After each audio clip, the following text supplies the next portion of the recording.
Elle semble née sous le pinceau d'un dieu. Rio, la cité merveilleuse. Ici, même les balayeuses des rues ont l'air de reines de beauté.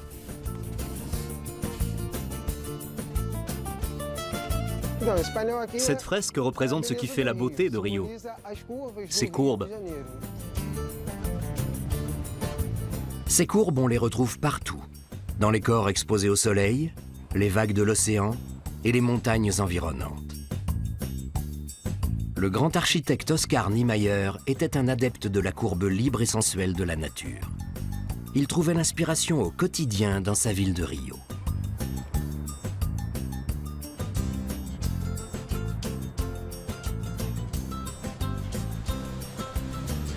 Rio de Janeiro est une mégalopole entre océan et pics de granit. Elle est réputée pour son sens de la fête et pour être une véritable fête d'essence. La beauté légendaire de ses habitantes a fait le tour du monde.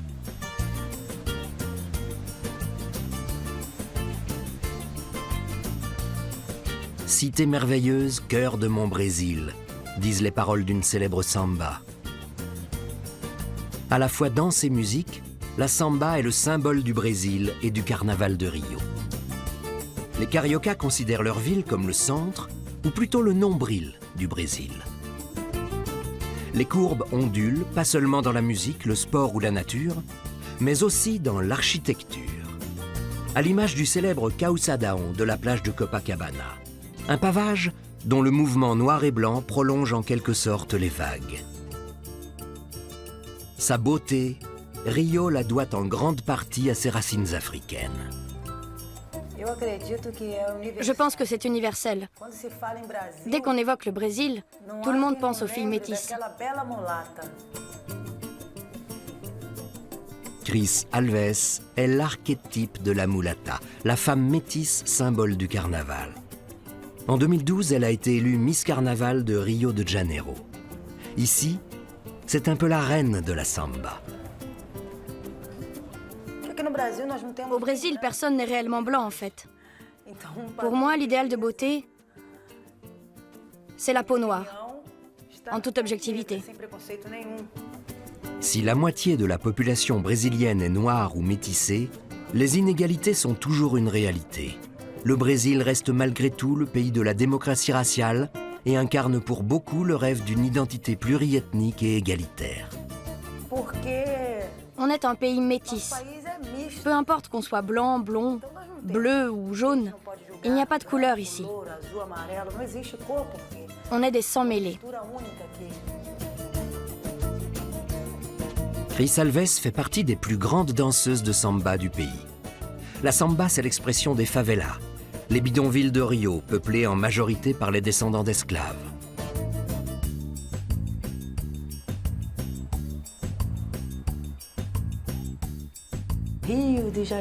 Qui dit Rio de Janeiro dit samba, mulâtresse, jolie femme. Et je ne vois pas pourquoi ça changerait. La samba fait partie de ces clichés.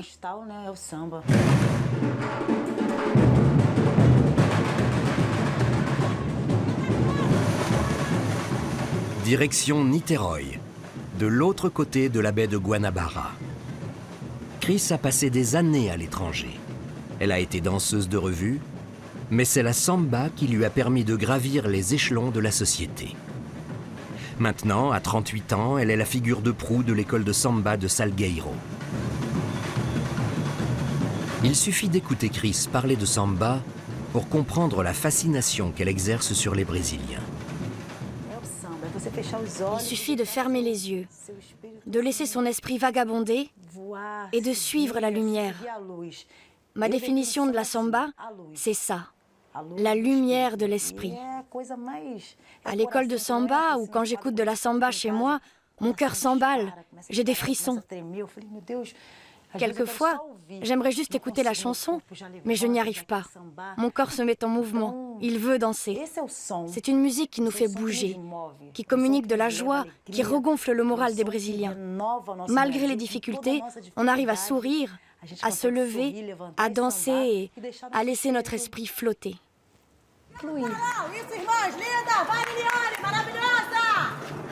Lors du carnaval, Ce sont les métis, les mulatas comme Chris Alves, qui donnent le ton.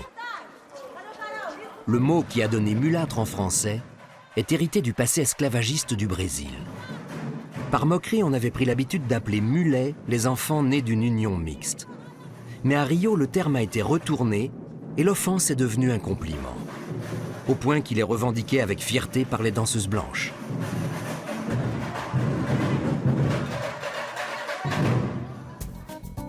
Le Sambodrome est le haut lieu du carnaval. Le défilé des meilleures écoles de samba se termine ici, devant la double arche de l'apothéose. Imaginée par Oscar Niemeyer, elle représente au choix le M de mulata ou le string d'une baigneuse. Une architecture typiquement carioca.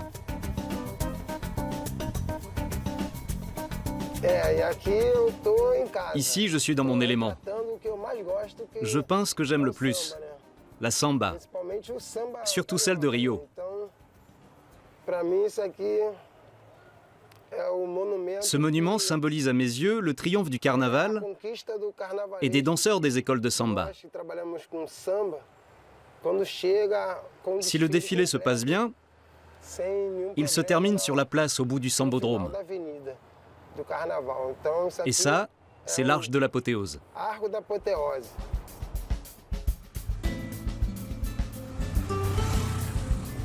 Jambeiro est issu d'une famille modeste. Il a appris la peinture seul, en autodidacte. Avec ses fresques à la fois naïves et réalistes, il embellit les murs de cette ville qu'il aime tant. Fan de football, il aime aussi glisser des messages politiques dans ses œuvres. Mais la plupart du temps, il travaille pour des écoles de samba. Là, il peint les chars et les costumes spectaculaires pour le prochain défilé. À l'approche du Mardi Gras, tout s'accélère. Retour à l'école de samba de Salgueiro, l'une des plus grandes et des plus importantes de Rio. Pendant l'hiver, les écoles organisent des feijoadas, des répétitions ouvertes au public qui sont l'occasion de déguster au rythme échevelé de la samba le plat national brésilien du même nom, la feijoada.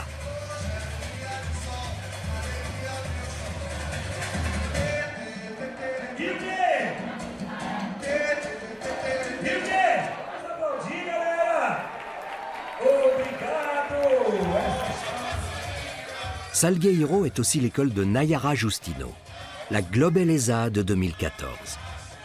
La Globeleza, c'est un peu la Miss Carnaval. Elle représente l'événement sur le principal réseau de télévision du pays, Globo. Le mot résulte d'ailleurs de la combinaison de Globo et de Beleza, beauté. C'est un titre convoité par des milliers de jeunes filles. Pour Nayara, c'était une véritable consécration. Quand j'ai été élue, j'ai été folle de joie. Mais je pensais surtout à ma mère. Ça a été tellement difficile pour en arriver là. J'essayais d'emprunter de l'argent pour aller à Rio, faire des castings, et l'argent n'arrivait pas. Quand ça marchait, elle était contente. Mais cette fois-là, quand j'ai été élue, quand j'ai gagné, c'était un concours national. Alors là, elle a vraiment été très fière de moi. Aujourd'hui, Nayara gère une pizzeria, car le rêve a tourné au cauchemar. La Globeleza est traditionnellement une métisse, mais de peau claire. L'élection de Nayara a déclenché une telle vague de remarques racistes que Globo a décidé de la remercier. La chaîne n'a jamais diffusé le spot officiel du carnaval où elle figurait et n'a même pas invité sa Globeleza au défilé.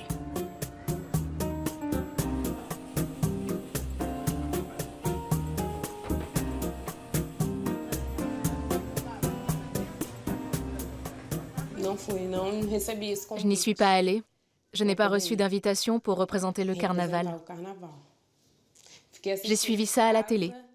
J'étais triste parce que c'était un rêve, non seulement d'être Globeleza, mais aussi d'être présente au Sambodrome. Beaucoup de gens m'ont traité de noiraude, de guenon. Ils disaient que je n'avais rien à faire là-bas en tant que Globeleza. Enfin bref, j'ai vécu des choses que je préfère oublier. Parce qu'aujourd'hui encore, ça me fait mal. La danseuse, mannequin et comédienne savoure le calme et l'anonymat de sa nouvelle maison. Elle se plonge dans les comptes de son restaurant pour tenter d'oublier cet épisode de sa vie.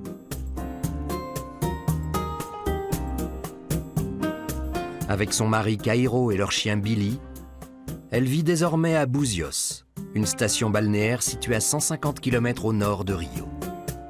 À la faveur d'une promenade sur le port, on croise la muse de Buzios. Dans les années 1960, Brigitte Bardot a fait connaître cette péninsule enchanteresse au monde entier. Le sexe symbole contemple la mer, image d'une beauté blonde à la peau claire, un idéal qui marque encore le Brésil d'aujourd'hui. Au Brésil, il y a encore beaucoup de préjugés raciaux, malheureusement, alors que plus de la moitié de la population est noire. Je me demande si ce qui dérange les gens, c'est de voir un noir sur le devant de la scène. Je pense qu'il y a un peu de ça. Surtout si cette personne a la peau très foncée. Je l'ai appris à mes dépens. Quand on veut faire carrière au Brésil, il est dangereux de se mettre TV Globo à dos. Nayara s'en est vite rendu compte. Après sa déconvenue, les séances photos et les contrats de publicité se sont fait rares. Et les seuls rôles qu'on lui propose à la télévision sont sur des chaînes concurrentes. Aujourd'hui, elle met sa plastique et sa notoriété au service de la cause noire au Brésil. À Rio, elle participe à une campagne contre le racisme. Des comédiens noirs se glissent dans la peau d'icônes blanches. Ici, Mary Jane embrasse Spider-Man.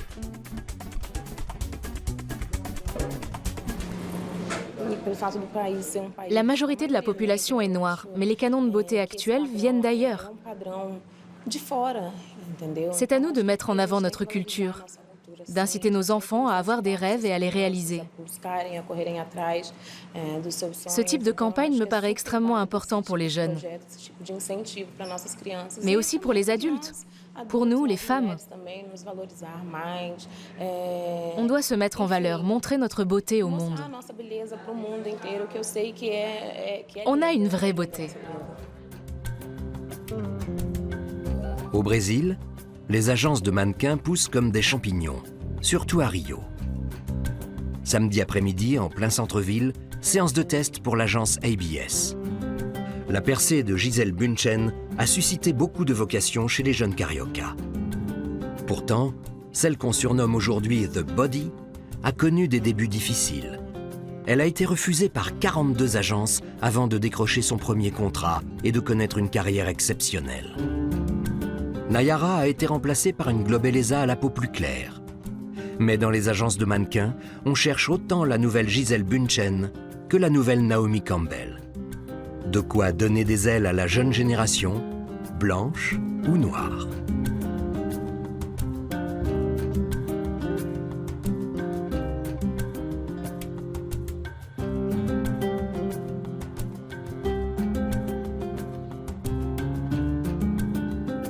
Rendez-vous chez le coiffeur pour Chris Alves. Elle opte pour un lissage brésilien.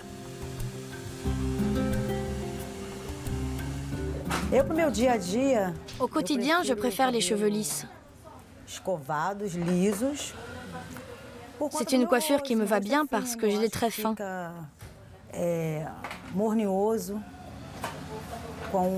C'est plus harmonieux, surtout par rapport à la forme de mon visage. Ça fait tout de suite plus soigné aussi. Mais quand je participe à un show, là c'est l'inverse. Je préfère avoir les cheveux bouclés. Parce que ça fait moins jeune fille rangée, ça fait plus lionne. C'est ça l'effet chevelure bouclée. En lionne ou en jeune fille sage, le succès de Chris Alves est assuré.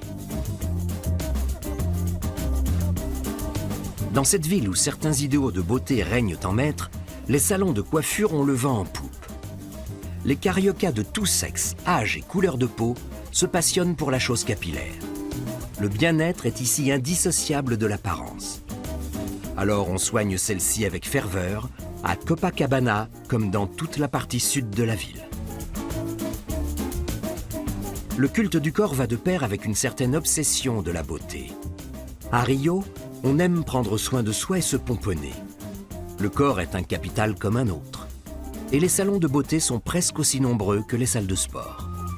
L'enseigne Werner représente 55 salons de coiffure et près de 3000 collaborateurs. À Rio, la chaîne possède 43 salons. Elle a été fondée par 3 frères issus d'une famille d'origine allemande. Le patron est Rudi Werner.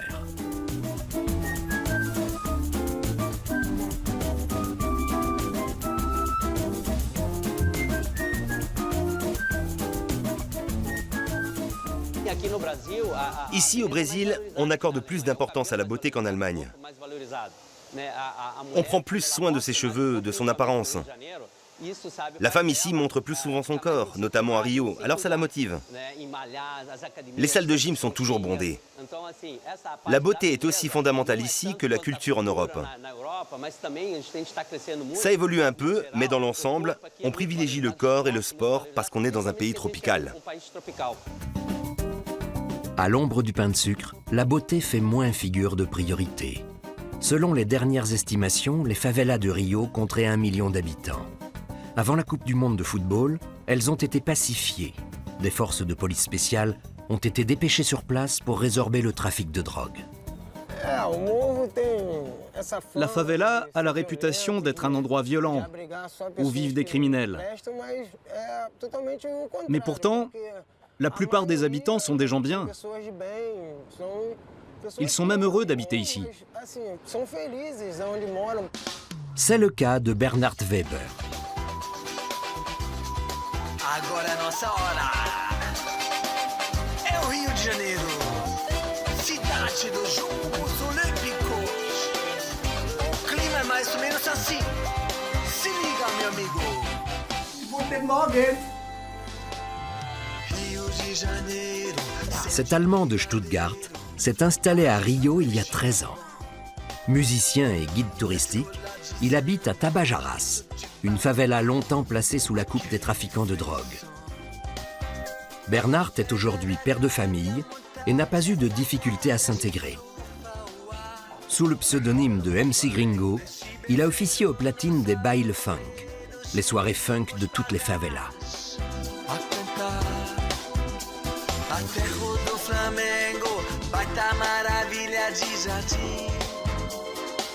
Pra você e pra mim, Rio de Janeiro. Je ne suis pas un déserteur, c'est même plutôt l'inverse. Je n'ai pas quitté l'Allemagne par dépit, je reste un fan absolu de mon pays. Et ici, je participe au rapprochement entre les peuples. Rio de Janeiro, du bist die schönste Stadt. Du bietest alles, was eine Stadt zu bieten hat. Du hast den Strand, hast das Meer, hast die Berge, hast den schönsten Wald. Bist von Gott gemalt, und zwar so. Sa dernière chanson est une déclaration d'amour à sa ville d'adoption. La favela a aussi de bons côtés. Les choses ont évolué, il faut changer de regard sur ces quartiers. Moi, je suis guide et je propose des visites des favelas. Ça fonctionne super bien. Le principe, c'est qu'il y ait une proximité, des rapports amicaux entre le touriste, le guide et les habitants de la favela. Bernhard organise des visites sur mesure. Ce couple allemand s'intéresse aux favelas. Il a voulu comparer la réalité aux images de violence qui font souvent la une des journaux. Ce n'est pas aussi terrible qu'on le croit généralement. La guerre, c'est entre la police et les gangsters. Le reste de la population ne s'en mêle pas. Le seul problème, c'est quand ça tire. Les balles, on ne sait jamais où elles vont. Il y a toujours des balles à perdida. C'est le côté vraiment malheureux de la chose. Bala perdida, c'est quoi? C'est une balle perdue. Il y a souvent des innocents tués lors de ces affrontements. Mais il faut dire que parfois, c'est parce qu'ils ont été trop curieux. Quand ils entendent une fusillade, ils se mettent à leur fenêtre pour voir ce qui se passe.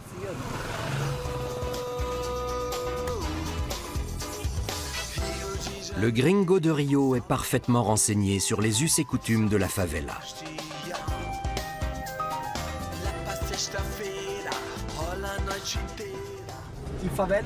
La favela a ses propres structures sociales. Il y a aussi une classe aisée ici. Là, on va vers les hauteurs, le quartier est plus résidentiel. Ce sont des gens qui ont de l'argent, mais qui ont décidé d'habiter ici. La plupart viennent du nord-est, et ils préfèrent habiter dans la favela. D'ailleurs, on assiste à un vrai boom immobilier. Il y a même des gens qui deviennent de gros propriétaires. Depuis la pacification de la favela, les loyers ont triplé. Surtout, regardez bien des deux côtés avant de traverser. Les mototaxis foncent sans regarder. D'ici, on a une vue sur une grosse moitié de la favela. Elle continue sur tout l'autre versant là derrière. Et on a à peu près la même surface de l'autre côté. On ne connaît pas exactement sa population totale. Selon les estimations, ce serait 200 000 habitants. Ça fait presque la moitié de Stuttgart, ou le tiers, mais sur un espace minuscule. Rocinha est la plus grande favela de Rio. Bernhard la connaît comme sa poche. Bernhard était agent technico-commercial. À Rio, il a d'abord tenté de vivre de la musique. Et puis, après de nombreux petits boulots, il a suivi une formation de guide et trouvé son bonheur. Désormais, Bernhard mène ses hôtes avec assurance dans le labyrinthe de la favela. Légumes, viande et même poissons d'aquarium, on trouve de tout sur les marchés des bidonvilles. Allez, on avance, c'est pas génial ici. J'ai toujours pitié de ces pauvres bêtes.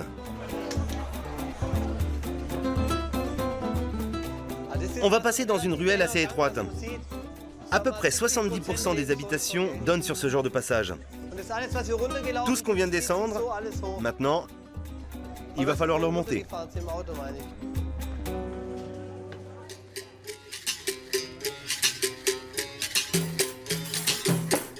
Le groupe de capoeira de Rocinha est l'un des plus incontournables de la visite. Les origines de cette discipline, mélange de danse et d'art martial, se confondent avec celles du Brésil. Elle serait apparue dès le XVIe siècle. Les esclaves n'avaient pas le droit de se battre, alors pour cacher les combats aux yeux des Blancs, ils formaient un cercle autour des combattants, la roda, et se mettaient à chanter et danser.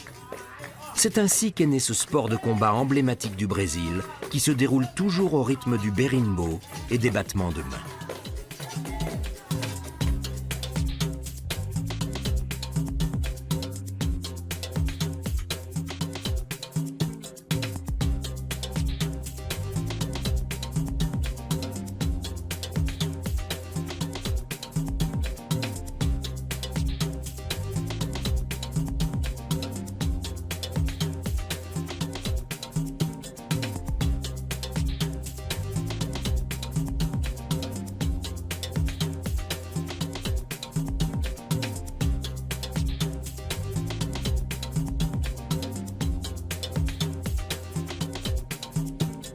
Pour Bernhard, la capoeira est un concentré de la favela.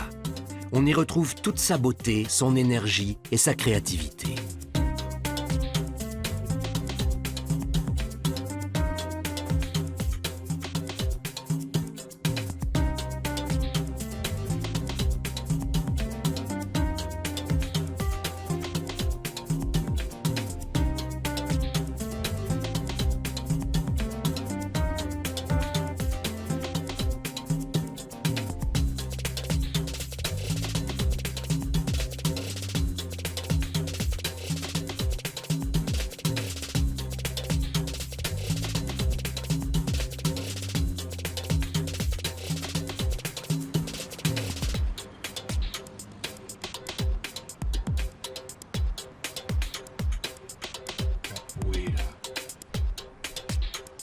La visite se poursuit sur une note moins insouciante. Depuis peu, et malgré la présence policière, les règlements de compte armés sont en recrudescence. Et si la police s'en va, qu'est-ce qui se passera? C'est une question très complexe. La réponse est assez simple, mais quand on vient d'Allemagne, c'est un peu difficile à comprendre. Si la police quitte les quartiers, alors pour les habitants de la favela, la vie reviendra à la normale, si on peut dire. Parce qu'en gros, la police et les gangs, ce sont deux partis ennemis. Et c'est cette opposition qui entraîne les violences et les fusillades. S'ils partent, on fera avec le trafic de drogue, tout simplement. On suivra la règle d'or de la favela comme avant, c'est-à-dire « je ne vois rien, je ne sais rien, je n'entends rien ».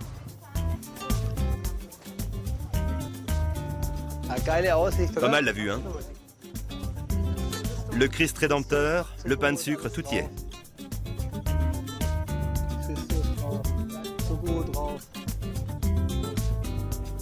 Le belvédère de la Vista Chinesa offre l'un des plus beaux panoramas sur la ville.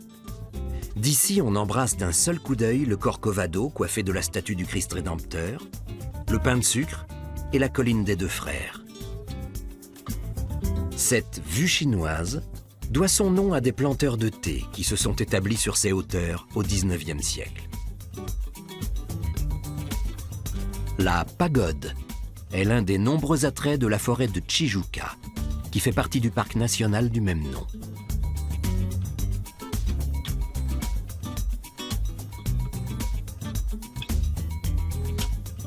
Après la favela, les clients de Bernhardt visitent cette immense zone sauvage située en plein cœur de la ville. Tijuca est le résultat d'une reforestation. Au milieu du XIXe siècle, des plantations de café s'étendaient ici à perte de vue. Les exploitations causaient des glissements de terrain et menaçaient l'approvisionnement en eau de la ville. L'empereur Pierre II a donc ordonné d'arracher les plants pour reboiser la zone. Cette enclave de verdure procure depuis fraîcheur et sensations fortes à ses visiteurs.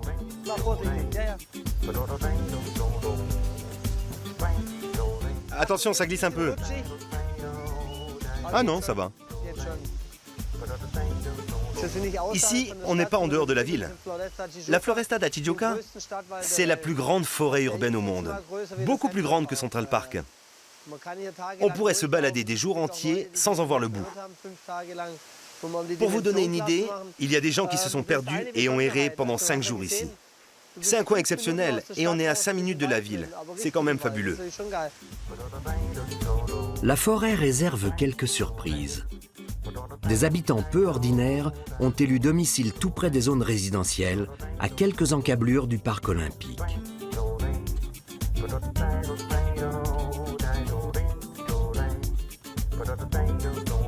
Les alligators sauvages de la lagune font l'objet d'un suivi. Marcelo Melo est biologiste et spécialiste de la biodiversité.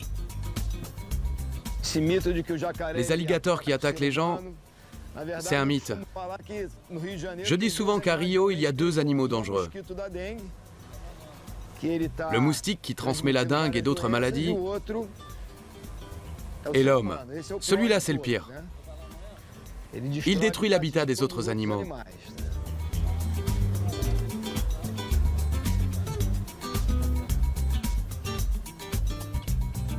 Ça, c'est une grande femelle à qui il manque un bout de queue. Elle a peur, voyez. Je ne m'approche pas plus, je ne peux pas les déranger. Les pauvres, ils faisaient la sieste. Mais vous voyez, ils fuient en me voyant.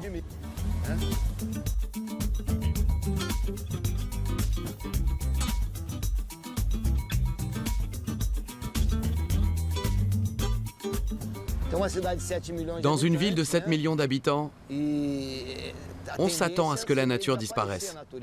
Mais elle résiste. Il y a combien d'alligators ici? Je dirais que dans la lagune, il y en a une bonne centaine.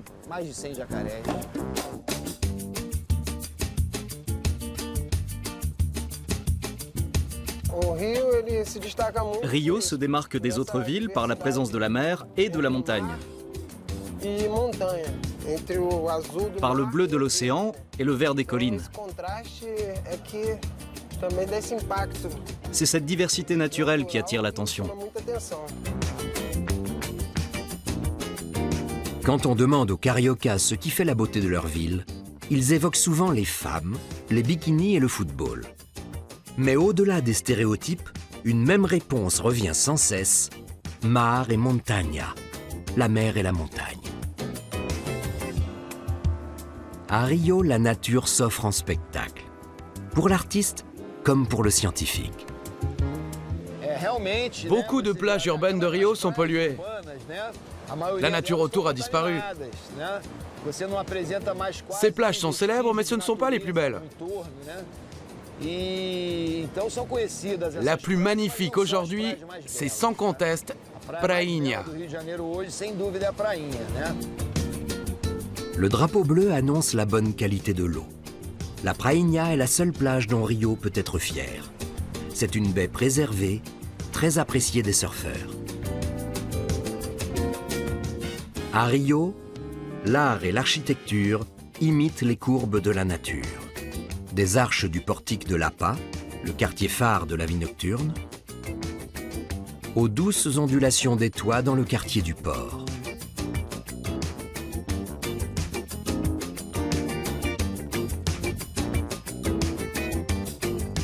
Et jusqu'au musée de demain, conçu par Santiago Calatrava. Dans la cité merveilleuse, la beauté artificielle a de l'avenir. Le Brésil est désormais le plus gros client de la chirurgie esthétique au monde, même si cette pratique ne fait pas l'unanimité.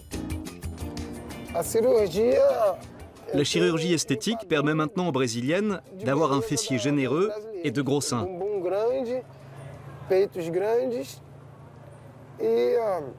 Je n'ai rien contre, bien sûr, mais je préfère quand c'est naturel.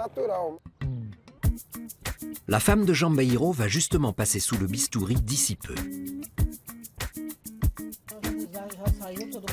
La chirurgie esthétique fait partie du quotidien de ce couple. Son idéal de beauté est un corps parfaitement modelé par la main de l'homme.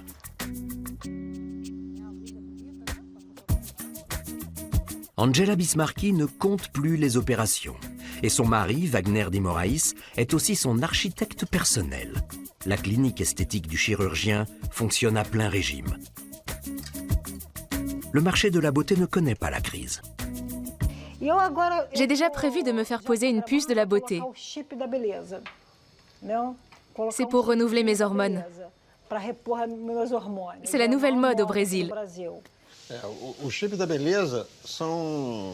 Cet implant est un petit bâtonnet cylindrique en plastique qui contient 3 types d'hormones. Il peut y en avoir jusqu'à 6.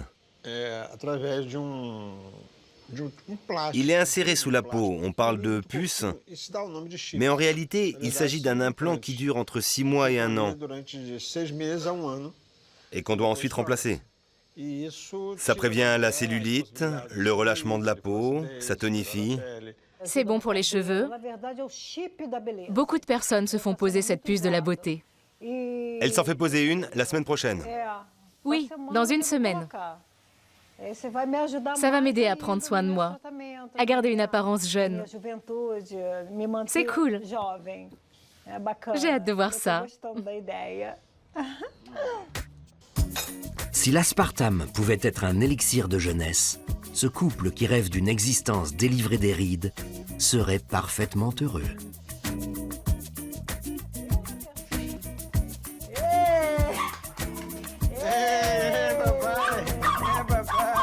Angela totalise plus d'opérations chirurgicales que d'années.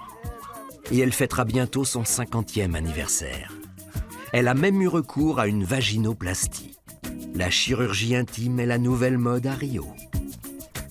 Récemment, elle a subi une liposculpture, une liposuction améliorée pratiquée sur plusieurs zones à la fois. Pour que le corps récupère rapidement, il a besoin d'1 heure de massage tous les jours.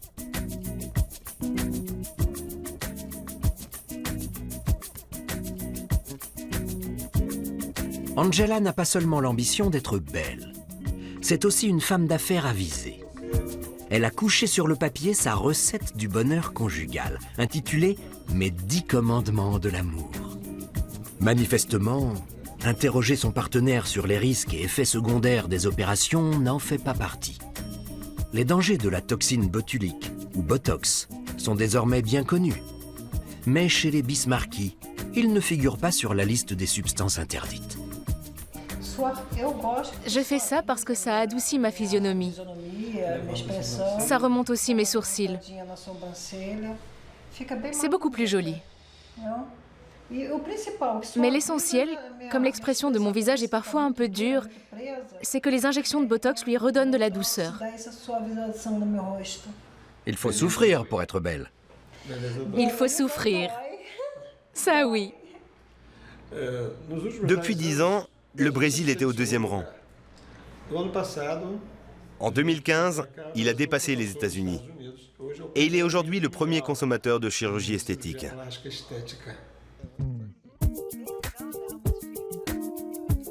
L'intérieur du couple est aussi parfait que les corps. Ici, rien ne dépasse, tout est sous contrôle.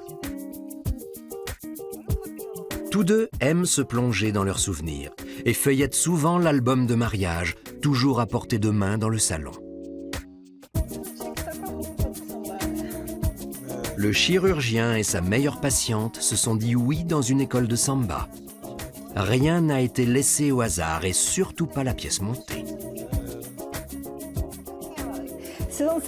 Je ne sais pas si vous avez vu, mais les figurines sont très étudiées.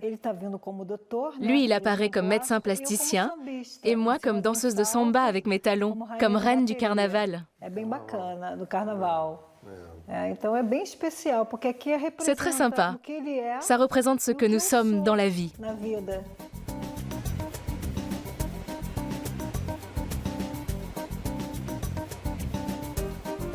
La chirurgie esthétique a de puissants atouts, mais elle ne remplace pas l'exercice physique.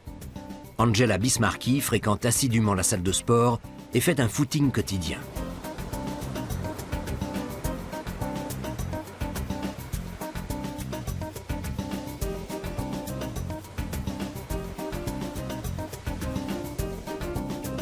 Chris Alves n'a subi qu'une seule opération, une augmentation mammaire. La professionnelle de la samba s'entraîne elle aussi chaque jour.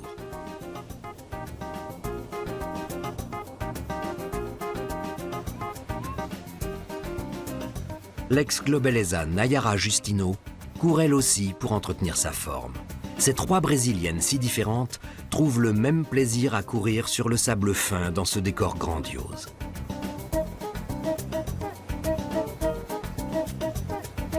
Cette plage ne sert qu'au luxe, au plaisir, au sport, à la joie du corps et des yeux. C'est ainsi que Stefan Zweig décrivait Copacabana dans Le Brésil, terre d'avenir. La plage est l'essence de Rio, le salon des cariocas. Les plages de Rio sont les plus belles du monde.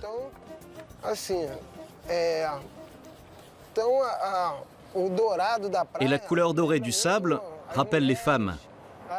Et aussi la couleur de peau des Brésiliens, notamment des cariocas.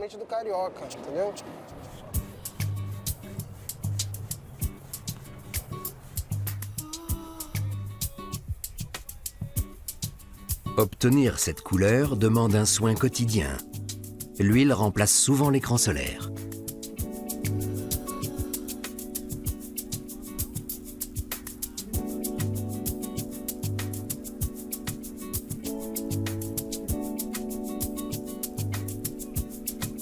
Pour beaucoup de Brésiliens, la beauté est un facteur d'ascension sociale et un fessier bien galbé est un argument décisif.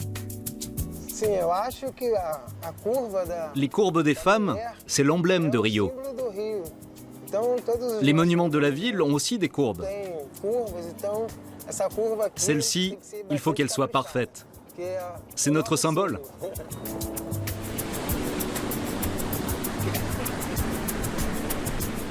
Mais d'où vient cette passion pour les chutes de reins aux formes généreuses? C'est leur physique. Ça vient peut-être du riz ou des haricots qu'ils mangent depuis l'enfance. Je ne sais pas à quoi ça tient, mais les Brésiliens ont un physique différent des Européens. Certains disent que ce serait le résultat des influences africaines. qu'on retrouverait dans leur postérieur. Ce n'est pas une plaisanterie. Il y a une théorie selon laquelle tout le monde ici a des gènes africains, plus qu'en Europe en tout cas, et que ça influe sur les formes des corps. Au Brésil, en particulier à Rio, ce que les hommes regardent, ce ne sont pas les seins, mais les fesses. Les Brésiliens apprécient les femmes qui ont un postérieur bien rebondi. C'est ce qu'ils préfèrent. Ici, quand une femme ne porte pas de string, c'est qu'il s'agit d'une touriste. La peinture murale de Jambeiro est terminée. Chris Alves vient admirer cet hommage haut en couleur. Maintenant, les rondeurs de Chris Alves font partie des courbes de Rio.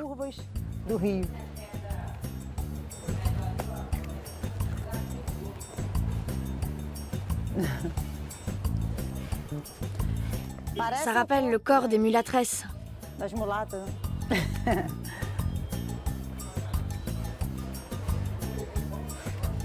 Comment s'appelle cet artiste?